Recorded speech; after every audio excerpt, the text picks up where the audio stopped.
Welcome to Awakening You channel. If you appreciate what we do, please support us. Thank you. Dear ones, I am Archangel Michael. Another week ends. Many here with hearts jumping, others with hearts tight, worried, discouraged. My brothers, I have been saying this for some time now, that nothing is by chance. Nothing you go through is by chance.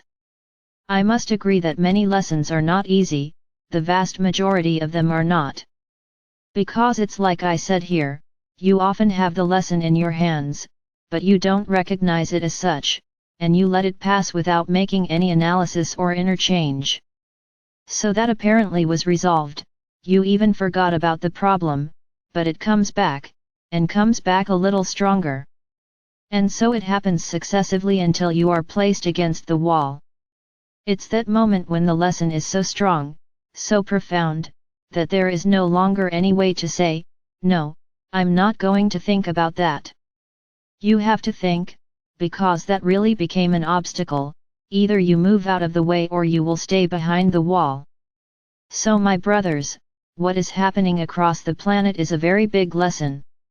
Many cannot see, many can only think that this is all a big political maneuver. Why do you think like that, that everything revolves around politics?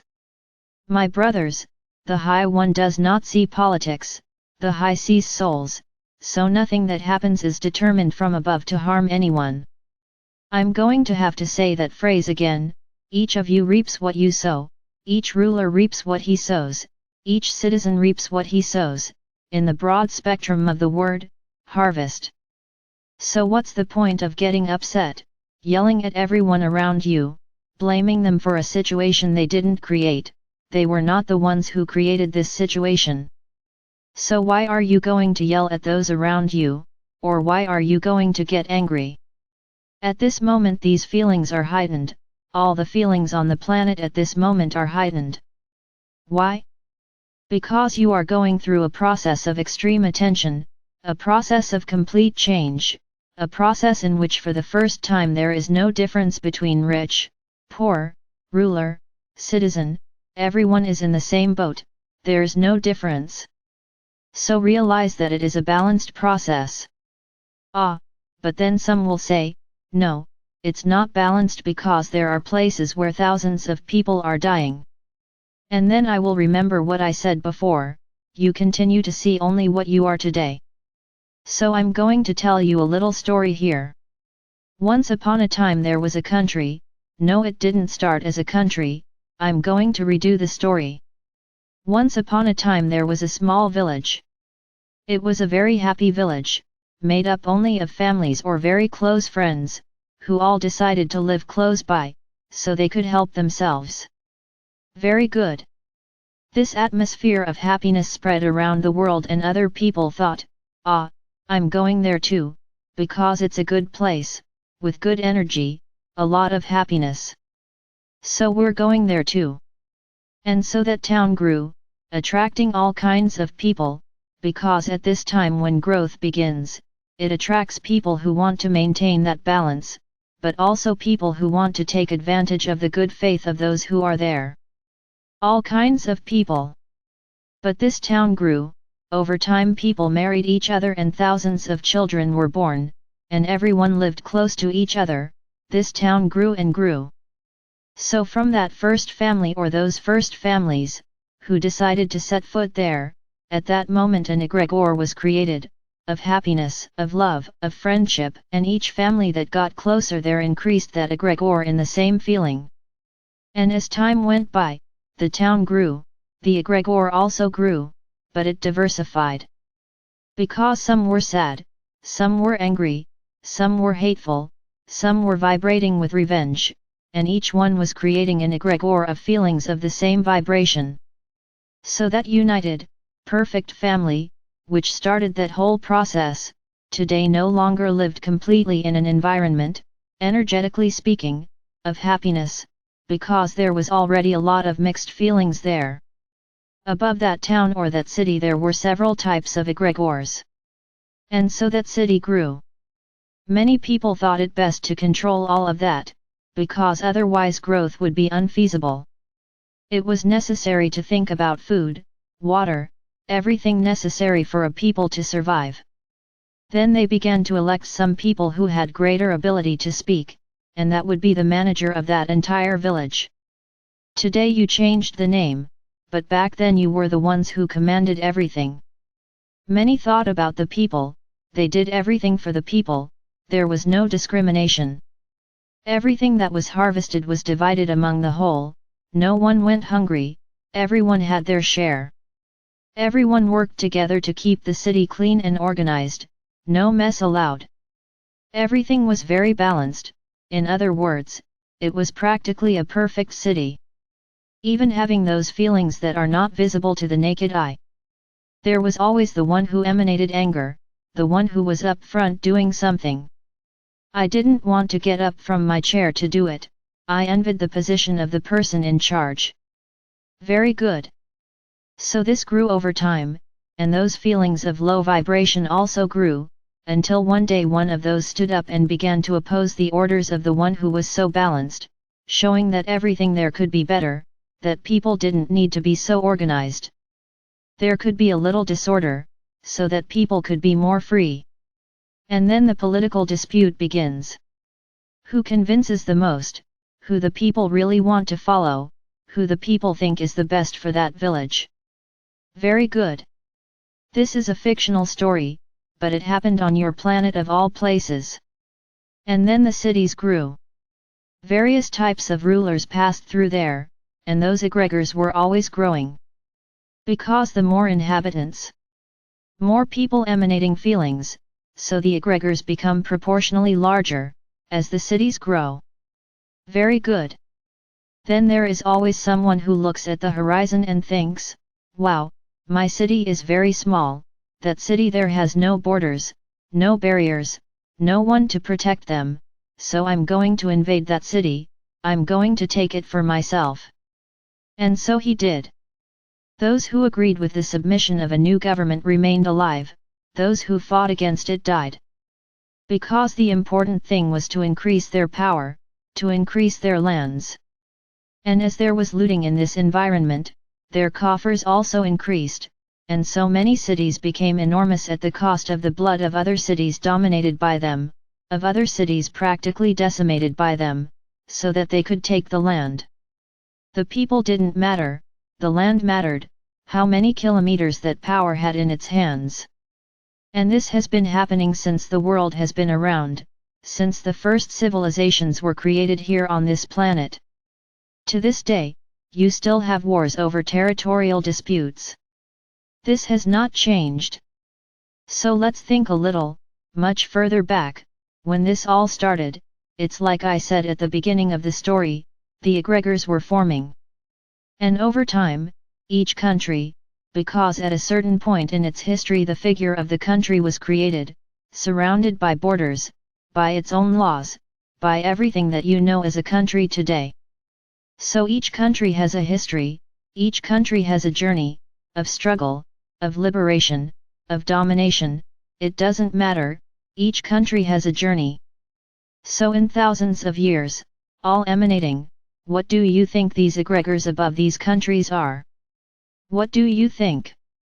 That they are a ball that someone goes there with a pin, bursts and the egregor disappears? No, the egregor does not disappear. So I can tell you one thing, each soul reaps what it sows, each soul has its own little egregors that walk along with it, returning everything it emanated. It can be returned, in this life, in the next life, there is no time, it will be returned when the soul is ready to receive that lesson. And so do countries. Each country has its history, each country has its path of conquest, glory, domination, or submission. So it doesn't matter who passes through that soil, it matters that everyone who passes there, that each soul that passes there contributes to those egregors. I'm going to remember something I said here a while ago, in which you carry little packages from your ancestors. So there's no point in shouting, I have nothing to do with this, I wasn't even alive at that time. Yes, you weren't alive, but is your soul where it was, and your ancestors, that you carry their little packages?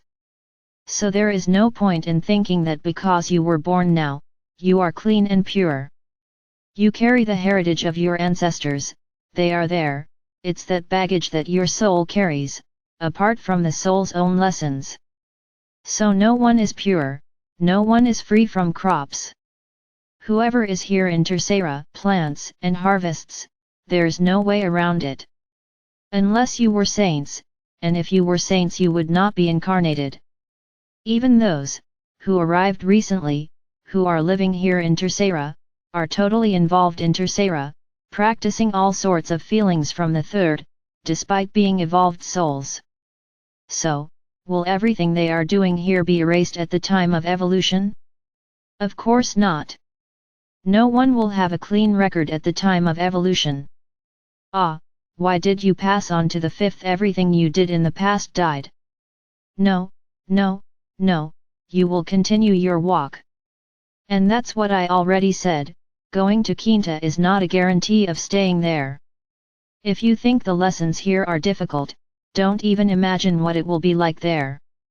Just, to bring a little comfort, I would say to you, that you will not have the medium interfering with you.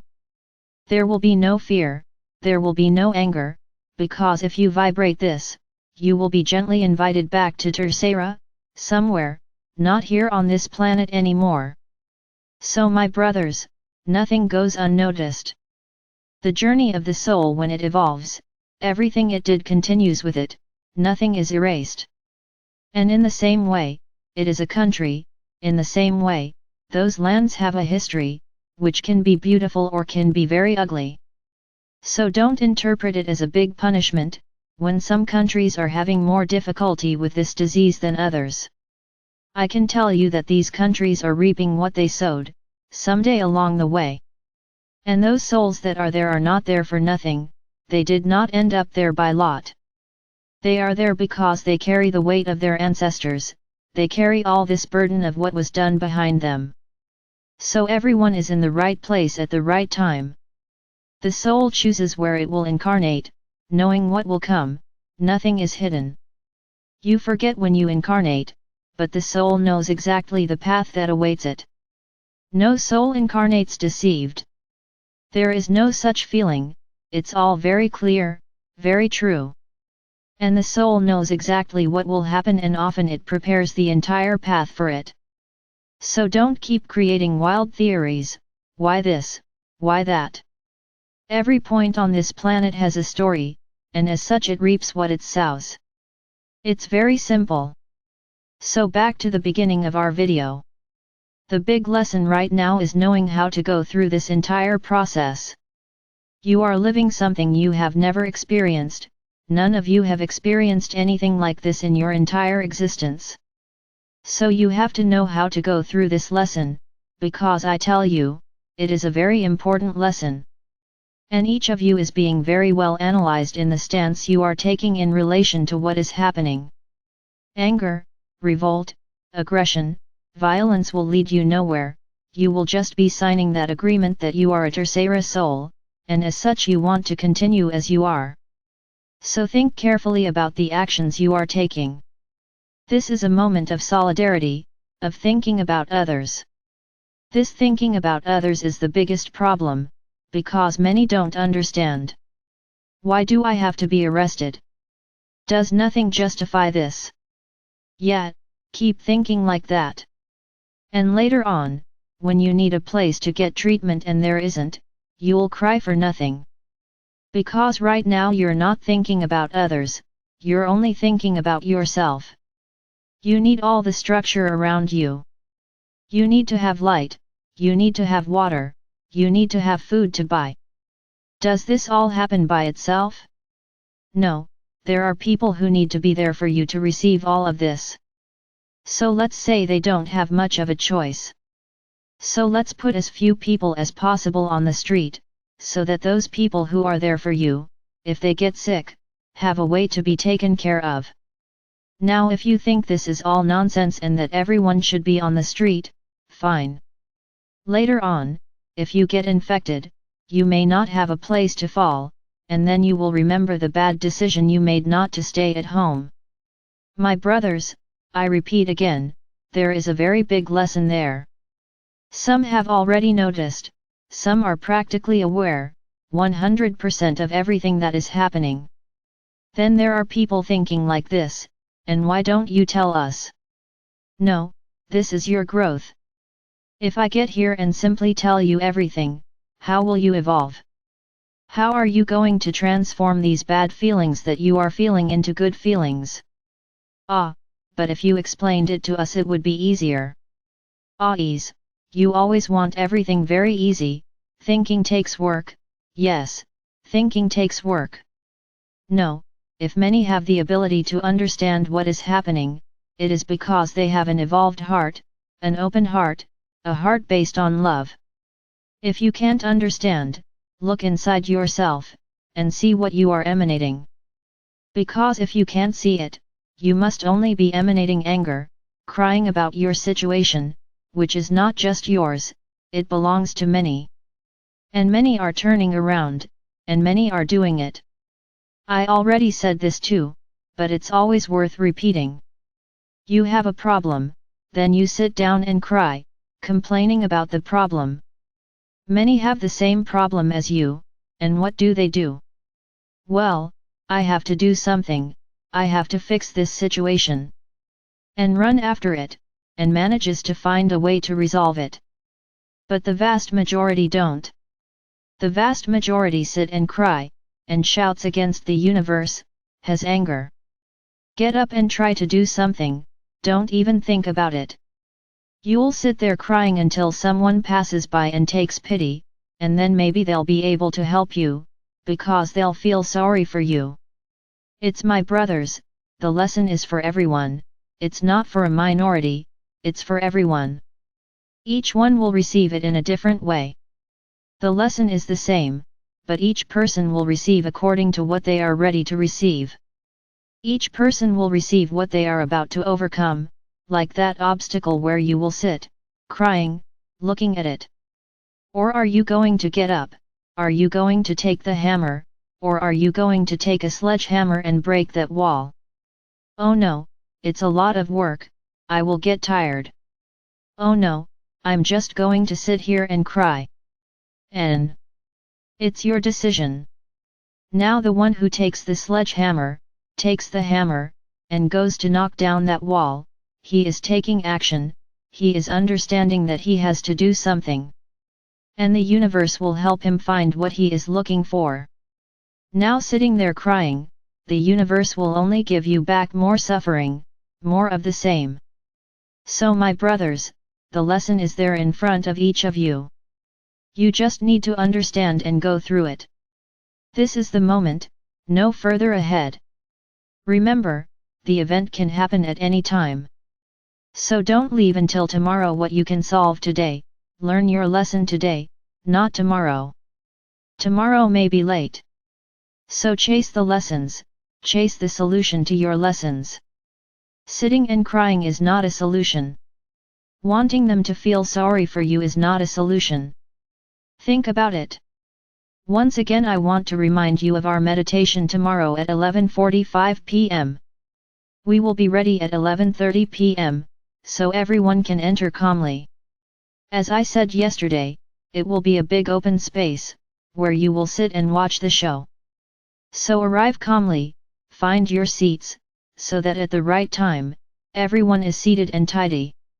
So we will start our broadcast at 11:30 p.m., tomorrow, April 4th. I am Archangel Michael. And I have tried here, every day, to shake each one of you. You may even be angry with me, I don't care, my love for you remains the same. That's exactly what I want a response, even if it's anger, but I want a response, not submission, not accommodation.